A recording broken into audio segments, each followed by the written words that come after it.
Assalamualaikum warahmatullahi wabarakatuh. Pada video sebelumnya sudah dijelaskan tentang definisi jaringan komputer, yaitu dua komputer atau lebih yang dihubungkan satu dengan yang lainnya dengan menggunakan media transmisi dengan tujuan untuk berbagi resource bersama. Dari pengertian di atas, ada kata digarisbawahi yaitu media transmisi sebagai penghubung satu komputer dengan komputer lainnya.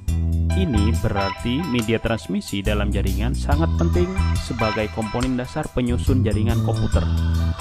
Pada video kali ini akan dibahas tentang media transmisi jaringan komputer. Dalam dunia jaringan, beberapa teknologi yang digunakan sebagai media transmisi adalah teknologi gelombang listrik, teknologi cahaya, serta teknologi gelombang elektromagnetik yang dapat digunakan sebagai media pengirim data maupun penerima data. Dari beberapa teknologi yang digunakan, maka media transmisi dapat dikelompokkan menjadi dua bagian. Teknologi gelombang listrik dan cahaya dapat dikelompokkan menjadi media kabel atau wire, dan teknologi gelombang elektromagnetik dikelompokkan dalam media kabel atau wireless. Baik, akan kita membahas satu per satu. Yang pertama adalah media kabel. Hampir semua jaringan komputer yang ada saat ini menggunakan kabel sebagai media transmisi. Media transmisi ini memiliki keterbatasan jangkauan dan tidak efisien karena banyak memakai tempat untuk jaringan kabel. Jaringan kabel ini biasanya digunakan dalam area lokal, misalnya satu komputer ke komputer yang lain, dalam satu gedung atau antar gedung, dalam satu lembaga pendidikan. Bila sumber data dan penerima memiliki jarak yang tidak terlalu jauh, kabel memang dapat digunakan sebagai media transmisi. Namun, bila medannya sulit, tentu pilihan kabel tidak efektif. Jenis kabel yang sering digunakan sebagai media transmisi antara lain, yang pertama adalah twisted pair. Twisted pair memiliki arti berpilin atau lilitan atau puntiran, karena memang jenis kabel ini memiliki isi kawat tembaga yang saling berpasang-pasangan dengan standar warna tertentu. Kabel ini dibagi menjadi dua jenis, yaitu UTP atau Unshielded Twisted Pair dan STP Shielded Twisted Pair. Akan tetapi yang paling populer adalah kabel UTP atau Unshielded Twisted Pair. UTP Unshielded Twisted Pair. Kabel ini memiliki 4 pasang kabel yang dililit dengan standar warna dilapisi plastik. Bagian luar kabel ini hanya mampu mentransmisikan data paling jauh 100 meter. Biasanya digunakan untuk instalasi yang indoor. Standar kabel UTP. Kabel UTP ini dibagi menjadi beberapa kategori, yaitu yang pertama seperti yang terlihat pada tabel: Cat 1, Cat 2, Cat 3, Cat 4, Cat 5, Cat 5E, Cat 6, Cat 6A, dan Cat 7. Dimana Cat 1 untuk kecepatannya sampai dengan 1 Mbps yang biasanya digunakan untuk kabel telepon. Kemudian Cat 2 biasanya kecepatannya sampai dengan 4 Mbps, biasanya digunakan untuk topologi jaringan token ring. Cat 3 sampai dengan 10 Mbps biasanya digunakan untuk token ring 10 BSD Ethernet. Cat 4 sampai dengan 16 Mbps dengan panjang maksimal yang bisa digunakan adalah 100 meter, yang biasanya juga digunakan untuk token ring. Cat 5 kecepatannya sampai dengan 100 Mbps dengan maksimal pemakaian 100 meter, dan biasanya ini juga digunakan untuk token ring, untuk yang Ethernet dan Fast Ethernet. Cat 5e adalah perkembangan dari Cat 5 dengan up to sampai dengan 1 gigabit per second, maksimal pemakaian 100 meter. Kemudian untuk yang Cat 6 dengan up to 10 Gbps dengan maksimal pemakaian hingga 100 meter. Cat 6A up to 10 Gbps dengan maksimal 100 meter. Dan yang terbaru sekarang adalah Cat 7 dengan kecepatan up to 10 Gbps dengan maksimal 100 meter. Yang kedua adalah kabel Shielded Twisted Pair atau STP. Secara umum sama dengan UTP. Cuma kabel shielded ini mempunyai selubung tembaga atau aluminium foil yang khusus dirancang untuk mengurangi gangguan elektrik. serta memiliki tambahan satu kawat sebagai grounding yang biasanya digunakan untuk instalasi outdoor. Jenis kabel yang kedua adalah kabel koaksial. Kabel koaksial atau lebih dikenal dengan BNC atau Bayonet North Connector terdiri atas dua kabel yang diselubungi oleh dua tingkat isolasi. Tingkat isolasi pertama adalah yang paling dekat dengan kawat konduktor tembaga. Tingkat pertama ini dilindungi oleh serabut konduktor yang menutup bagian atasnya yang melindungi dari pengaruh elektromagnetik. Sedangkan bagian inti yang digunakan untuk transfer data adalah bagian tengahnya yang selanjutnya ditutup atau dilindungi dengan plastik sebagai pelindung akhir untuk menghindari dari goresan kabel. Beberapa jenis kabel koaksial lebih besar daripada yang lainnya. Makin besar kabel, makin besar kapasitas datanya. Semakin jauh jarak jangkauannya dan tidak begitu sensitif terhadap interferensi listrik.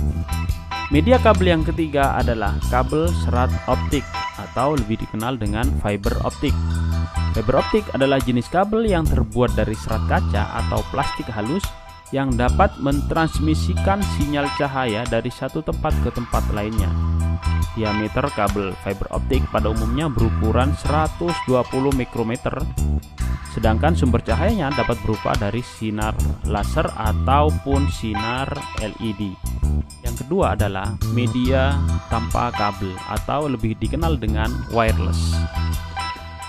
Jaringan wireless atau jaringan Wi-Fi menggunakan teknologi gelombang elektromagnetik memungkinkan kita melakukan komunikasi tanpa melalui kabel jaringan.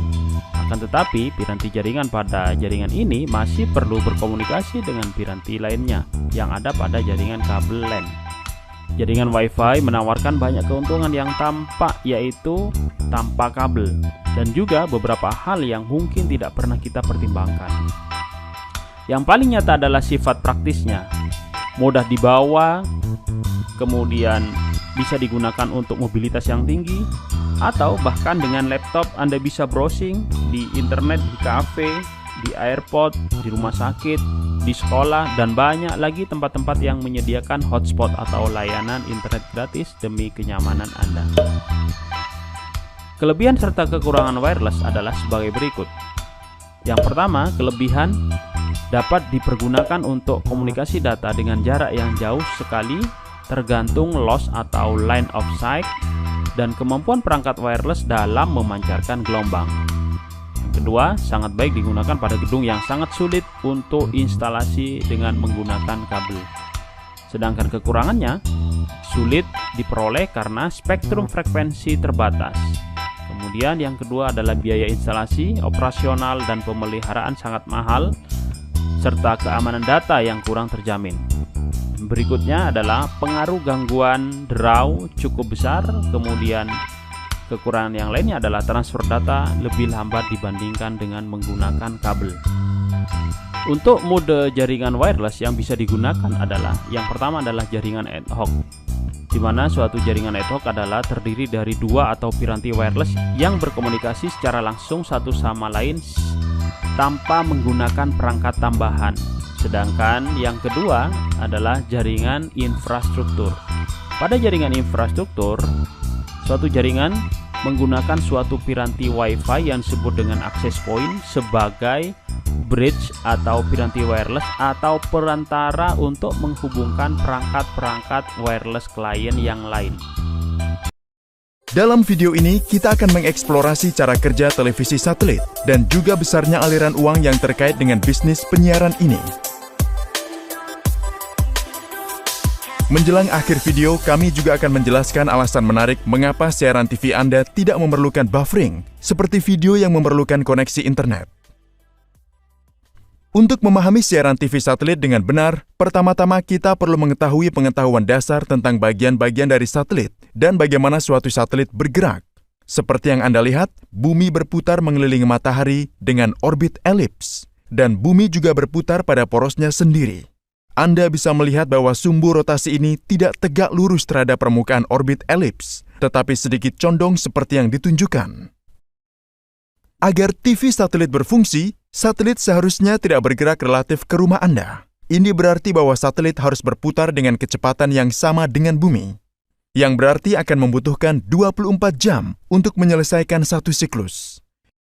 Mari kita selesaikan persamaan keseimbangan gaya dari gaya gravitasi dan gaya sentripetal menggunakan informasi kecepatan tersebut.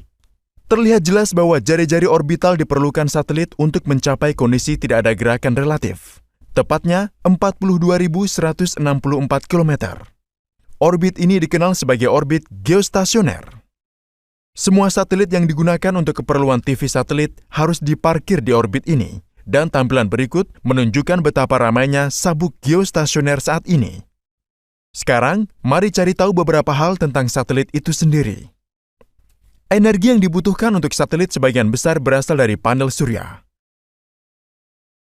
Namun jika satelit tidak menghadap matahari, paket baterai akan membantu untuk melanjutkan operasinya.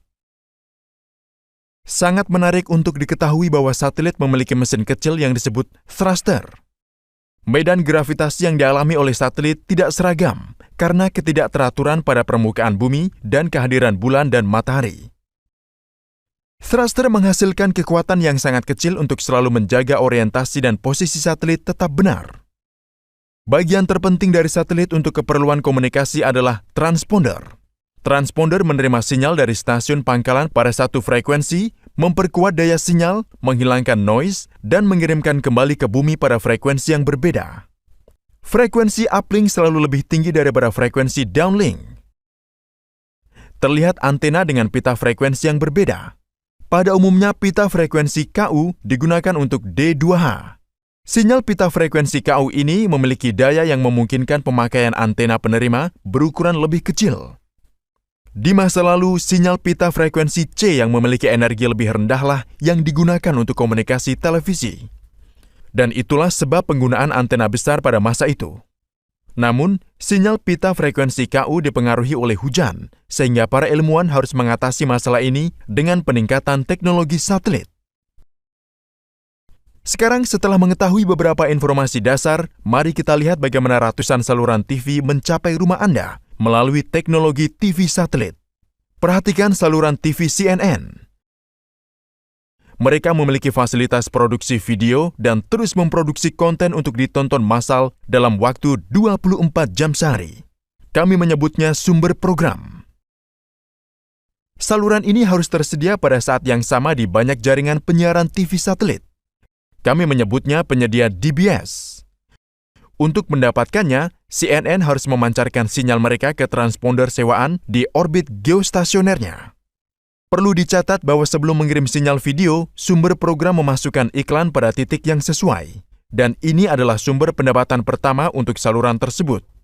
Sekarang, sinyal CNN umumnya tersedia pada satu titik, dan penyedia DBS manapun dapat mengakses sinyal begitu mereka telah membuat perjanjian bisnis dengan sumber program.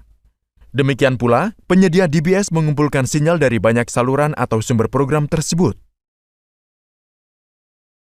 Di pusat siaran, mereka menyatukan semua konten ini dan melakukan video formatting, seperti kompresi MPEG, standarisasi bitrate, dan enkripsi sinyal. Setelah itu, penyedia DBS mengirimkan sinyal ke transponder sewaan mereka di satelit. Penyedia DBS menyewakan banyak transponder untuk menangani sejumlah besar data yang harus mereka kirimkan. Dengan cara ini, sekitar 300 hingga 400 saluran akan tersedia pada satu satelit penyedia DBS. Sekarang, fase terakhir dalam transmisi sinyal adalah transmisi sinyal ke pengguna akhir. Di sini, pengguna akhir harus mengirimkan antena parabola mereka ke satelit penyedia DBS. Anda mungkin sudah mengetahui bahwa untuk penyedia DBS yang berbeda, ada sudut parabola yang berbeda, bahkan jika semua parabola berada di lokasi yang sama. Ini karena penyedia yang berbeda mungkin menggunakan satelit yang berbeda untuk mentransmisikan sinyal mereka. Sinyal yang diterima oleh parabola Anda dienkripsi untuk mencegah pembajakan, dan hanya kartu khusus di set-top box yang akan dapat mengenkripsi kembali. Tahukah Anda jika acara langsung yang Anda tonton di televisi TV satelit Anda sebenarnya tertunda beberapa detik? Sinyal yang meninggalkan pusat siaran harus menempuh jarak yang sangat jauh dan melalui 2 satelit sebelum mencapai Anda. Meskipun sinyal bergerak dengan kecepatan cahaya, jarak yang begitu besar akan menyebabkan penundaan sekitar 0,5 detik. Selain itu, siaran langsung juga dapat menambahkan penundaan penyeimbang tertentu di antara penundaan normal. Sekarang, mari kita lihat perbandingan menarik antara video internet dan TV satelit. Teknologi televisi dan internet mengirimkan data dalam format digital, sebagai 0 dan 1. Mengapa tidak ada buffering di TV Anda seperti yang Anda lihat di YouTube atau video Facebook? Di televisi satelit, penyiar hanya menawarkan 300 hingga 400 saluran atau streaming video, dan pengguna harus memilih satu dari koleksi saluran ini. Namun, tuntutan setiap pengguna sangat berbeda saat di internet. Ada jutaan video di internet untuk dipilih. Ini berarti bahwa volume lalu lintas yang ditangani oleh penyiar TV jauh berbeda dari tingkat lalu lintas internet. Dan tingkat lalu lintas yang sangat besar di internet inilah yang kadang-kadang dapat menyebabkan kemacetan lalu lintas dan buffering.